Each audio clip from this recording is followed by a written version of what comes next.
go ahead and let's start with what are some things in 2010 that we hope that companies start to focus their efforts on in relation to virtual worlds. Well, I really find it interesting that more companies aren't looking to this platform in the learning arena. Universities have caught on, and universities are really looking at how do we bridge that gap, that distance for students to come together, share a unique learning experience. And I think organizations really need to look at that as shifting some of their efforts away from I don't know, some of the more stagnant e-learning applications and move into more um, just more engaging, I guess, tools such as virtual worlds. And I really like this platform and others like this for truly engaging learning environments. Yeah, I agree with you.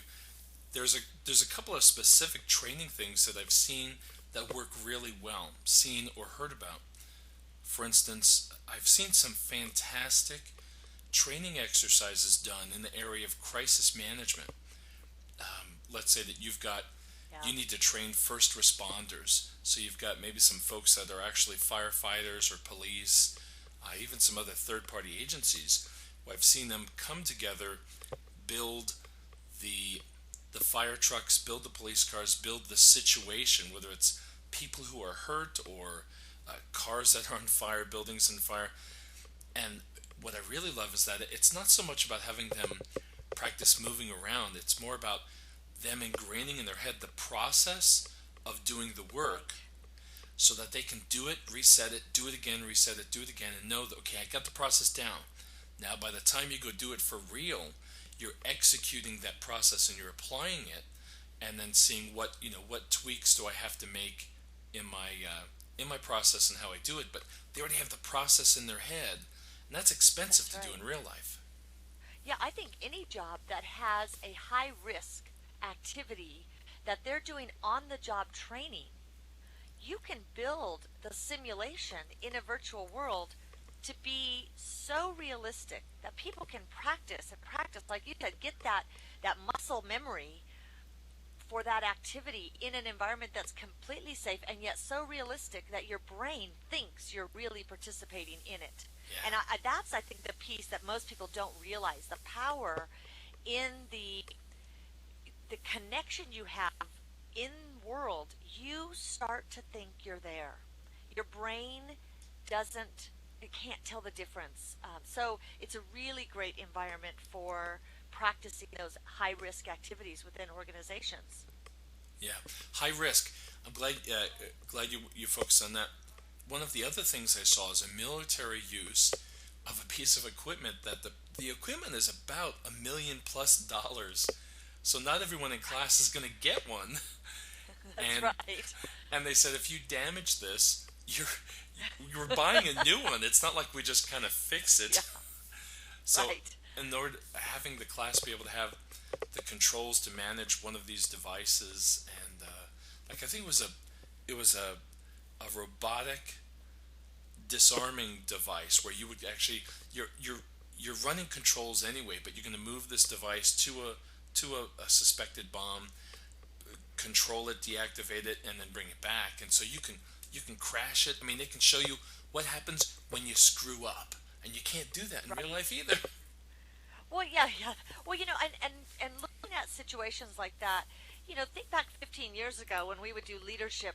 You'd see leadership training classes, and they would bring people together in a room, and they would take out the little paper or assessments or tools that would say we're stranded in the Himalayas together, or we're going to do this team activity to build leadership and examine leadership qualities, and and while those were fun and people were brought together live, times have changed. We don't bring people together across the country or across the world together anymore to do those type of activities. And the other side of high cost, high risk, you can't really always take a team to the Himalayas to climb together to build that camaraderie.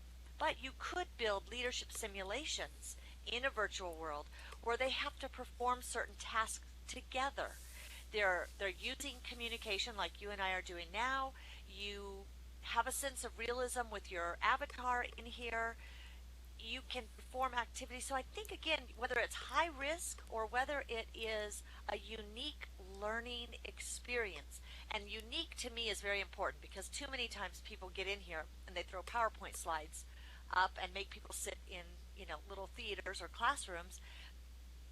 They're missing the opportunity that you have in this rich environment that you can build a scenario. You can really take people to climb the Himalayas in a virtual world and have them perform activities that then you debrief and you have a coach observing. And, to me, that's the exciting thing about this environment. Just all that you can do. Yeah, absolutely. So let's think of let's throw out just a couple of examples of things that we think companies maybe should stop focusing on in virtual worlds, or maybe stop looking for virtual worlds to do for them. Give me an example, and I'll throw one out.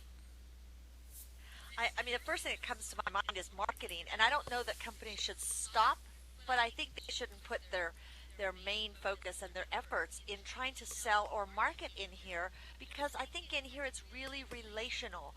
I think you share experiences with people at events and I mean, I went to an event that a musician was really playing, and here a bunch of us were, probably 50 people, in a Second Life beautiful castle build. And there, some of the people were people I knew, and some were people I've never met, and we shared this experience. So I think the relationships may lead to sales, like any relational selling, but I think companies need to stop putting so much focus on we're in here to plaster up a billboard and sell. That's spot on. That was one of the two that I was thinking of, was the hype that was originally here when marketing folks jumped in, and that was the pure reason they were here, was to market, versus having something behind it. So yeah, I'm absolutely in agreement with you. The other thing that I think is is companies should stop looking at virtual worlds to be an answer in and of itself, because it's just a delivery mechanism for whatever it is that you were going to teach people. I've heard a lot of folks say, I got into Right, Second Life and I couldn't figure out what to do. Said, well, you did it right, backwards. right. Figure out what you need to do first, then decide, are virtual worlds a way to do that? If they're the best way to do that, then go into virtual worlds and do that. Now you'll find other people in there and other exciting things happening, but go in because you have a purpose. Either you're researching something or you're going to teach something. Have a purpose, and then do that, and then from there expand out. But don't come in without a purpose.